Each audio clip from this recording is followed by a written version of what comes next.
So in this question, we have to tell whether the following statements are true or are they false.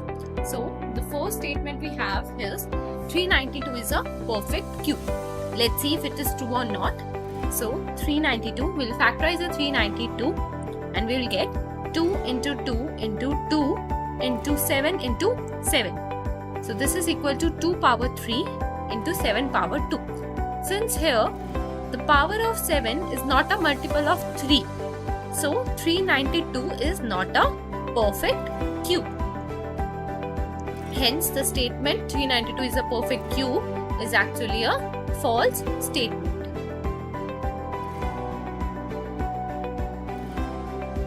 Let's move to the next part, that is 8640 is not a perfect cube. Let's see. We'll factorize the 8640 and we'll get power 6 into 3 power 3 into 5 power 1. Since here the power of 5 is not a multiple of 3, so 8640 is not a perfect cube. Hence the statement 8640 is not a perfect cube is a true statement.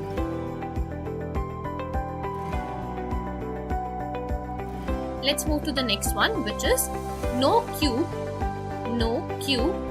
can end with exactly 2 zeros. Let's see if it is true or not. So for example, there is a number which has 0 at its unit digit. So when we find the cube of this number, let's take this number be 10. So its cube will be 1000. So there are 3 zeros minimum. So a perfect cube must have 3 or multiple zeros in multiple of 3. We'll have zeros which are multiple of 3. So this is a true statement that no cube can end with exactly 2 zeros. Let's see the next part, which is there is no perfect cube which ends in 4. Let's see if it is true or not. So let's take a number 4 itself and find its cube. So the cube of 4 is 64. So it is ending with 4. Thus the statement that no cube will end with 4 is actually a false statement. Let's move to the next part, which is for an integer a cube is always greater than a square. Let's see if this statement is true or not. For example, if the number is minus 2, so square of minus 2 will be 4, whereas cube of minus 2 will be minus 8. In this case, cube of minus 2 is less than square of minus 2. Thus, it is not necessary that a cube of a number will always be greater than a square of it. Thus, this statement is false. Let's move to the next part, which says if a and b are integers such that a square is greater than b square, then a cube would be greater than b cube. Let's see if it is true or not. Let's take two numbers. Let them be minus 3 and minus 2. If we square minus 3, we will get 9. If we square minus 2, we will get 4. If we find cube of minus 3, we will get minus 27. And if we find cube of minus 2, we will get minus 8. In this case, cube of minus 2 is greater. Thus, the statement that a square is greater than b square, which means a cube is greater than b cube, is actually a false statement. It is not necessary in all the cases. It does not stand for the negative integers.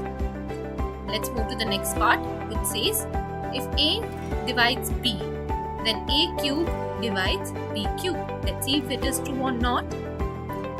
If a divides b, then we can say that b by a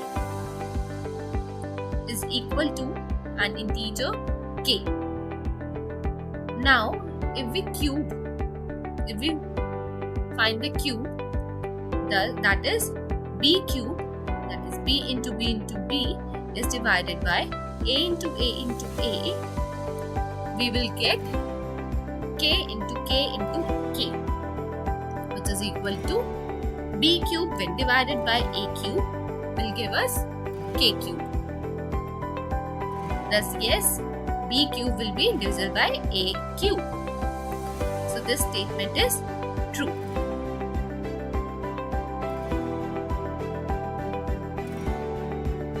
A true statement. Let's move to the next part, which is if a square ends in 9, then a cube would end with 7. Let's see if it is true or not. Let's take a number. For example, a number be 7. So, when we find a square of 7, we would get 49, and here the square is ending with the number 9. But if we find cube of 7, it will be equal to 743, thus it is ending with 3 but not 7. So thus it is not necessary a number whose square is ending with 9 have its cube would end with 7. It is not necessary. So this is a false statement.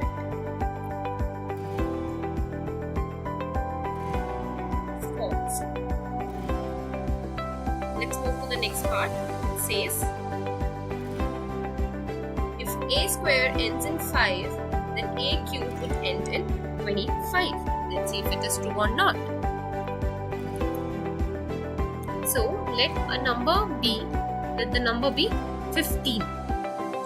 So in the case of 15, its square is equal to 225, that is ending with 5. But when we find its cube, 15 cube, it is actually equal to 3375, thus not ending with 25. So it is not necessarily a number whose square is ending with 5, its cube would end with 25. Thus it is a false statement. Let's move to the next part. If a square ends in an even number of zeros, then its cube ends in odd number of zeros. Let's see if it is true or not. We'll again take an example. For example, a square is equal to 100. A is equal to 100, so its square would be equal to 10,000, which has 4 zeros, which is even number. On the other hand, if we find a cube, this will be equal to 10 to the power 6. Since here we have 6 zeros, which is also an even number, the cube, then it is not necessary that its cube would end with odd number of zeros. So it is a false statement. So this is the complete question. We have completed all the true and false. Thank you.